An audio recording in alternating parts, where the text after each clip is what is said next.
Bagur ನವಲೆಯ tunnel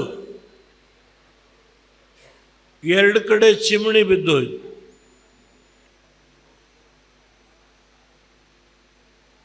ಈ ರಾಷ್ಟ್ರದ ಅನೇಕ ತಜ್ಞರು ಅದನ್ನು ಹೇಗೆ ಮುಚ್ಚಬೇಕು ಅಂತ ಹೇಳಿ ಪರೀಕ್ಷೆ ಮಾಡಿದರು. ವೀರೇಂದ್ರ ಪಾಟೀಲರು 11 ತಿಂಗಳು ಕಾಯಿಲೆ ಬಿದ್ದರು, ಅಧಿಕಾರ ಹೋಯಿತು. ಬಂಗಾರಪ್ಪನವ್ರು ಬಂದರು. ನಮ್ಮೆಲ್ಲ ನದಿಗಳನ್ನು ರಾಷ್ಟ್ರೀಕೃತ ಮಾಡಿದರು.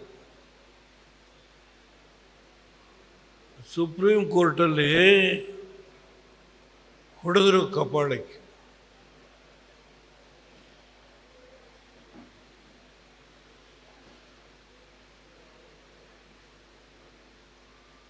ಅವ್ರ ಸರ್ಕಾರ ಹೋಯಿತು. ವೀರಪ್ಪ ಮೊಯ್ಲಿಯವರು ಬಂದರು.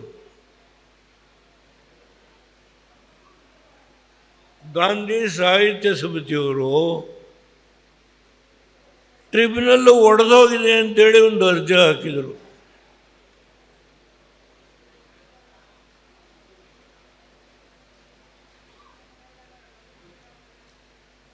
ಧರ್ಮಸಿಂಗು ಮುಖ್ಯಮಂತ್ರಿ. ಆ ಗಾಂಧಿ ಸಾಹಿತ್ಯ ಸಮಿತಿಯ ಅರ್ಜಿಗೆ ಬೆಂಬಲ ಕೊಡಬೇಕು ಅಂದರೆ ವೀರಪ್ಪ ಮೊಯ್ಲಿಯವರು ಆಗೋದಿಲ್ಲ.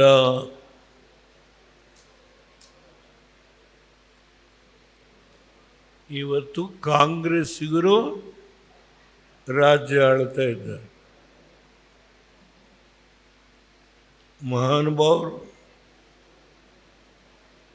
ಮಹಾನುಭಾವರು ರಾಜ್ಯ ಆಳ್ತಾರೆ.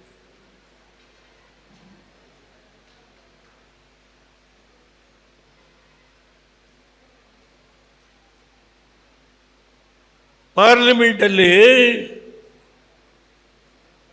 ಯಾವ ಒಬ್ಬ ದೇವೇಗೌಡ 17 ಜನ ಬಿಜೆಪಿಯವರು, 12 ಜನ ಕಾಂಗ್ರೆಸ್ನವರು. ಆ 12 ಜನದಲ್ಲಿ 4 ಜನ ಮಂತ್ರಿಗಳು. ಎಸ್.ಎಂ. ಕೃಷ್ಣ, ಖರ್ಗೆ, ವೀರಪ್ಪ ಮೊಯ್ಲಿ, ಮುನಿಯಪ್ಪ. ಒಬ್ಬ ಏಕಾಂಗಿ ದೇವೇಗೌಡ. ಹೋರಾಟ ನಡೀತದೆ.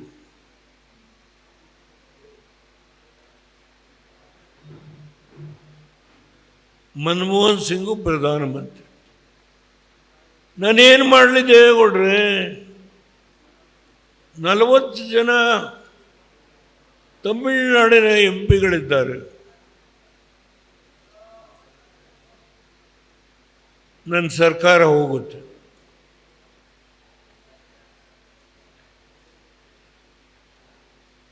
ನೀವೇನಾದರೂ ಕೋರ್ಟಲ್ಲಿ ಹೋಗಿ,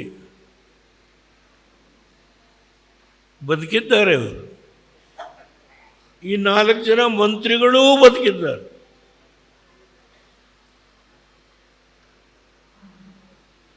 ಅನಂತಕುಮಾರ್ ತೀರೋದು.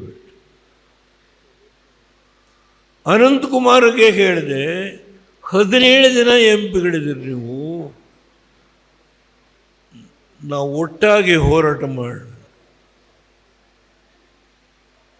ನಮ್ಮ ಪಾರ್ಟಿ ಮೀಟಿಂಗಲ್ಲಿ ನಾಳೆ ಕೇಳಿ ನಾವು ಬೆಂಬಲ ಕೊಡಬೇಕು ಅಂತ ವಾಜಪೇಯಿ ಅವರು ಹೇಳಿದರೆ ಕೊಡ್ತೀವಿ ಅಂದರು. ಅವರು ಮಾರನೇ ಬೆಳಿಗ್ಗೆ ಬರಲೇ ಇಲ್ಲ. ಅನುಕ್ಷಣದ ಸುದ್ದಿಗಳಿಗಾಗಿ ವಿಸ್ತಾರ ನ್ಯೂಸ್ ಯೂಟ್ಯೂಬ್ ಚಾನೆಲ್ ಸಬ್ಸ್ಕ್ರೈಬ್ ಮಾಡಿ. ಹೊಸ ಸುದ್ದಿಗಳ ನೋಟಿಫಿಕೇಶನ್ಗಾಗಿ ಬೆಲ್ ಐಕಾನ್ ಕ್ಲಿಕ್ ಮಾಡಿ. ಲೇಟೆಸ್ಟ್ ಅಪ್ಡೇಟ್ಸ್ಗಾಗಿ www.vistaranews.com ವೆಬ್ಸೈಟ್ಗೆ ವಿಸಿಟ್ ಮಾಡಿ. ಅಂಗೈಯಲ್ಲೇ ಜಗತ್ತಿನ ಸುದ್ದಿ ತಿಳಿಯಲು ವಿಸ್ತಾರ ನ್ಯೂಸ್ ಕನ್ನಡ ಆಪ್ ಡೌನ್ಲೋಡ್ ಮಾಡಿ.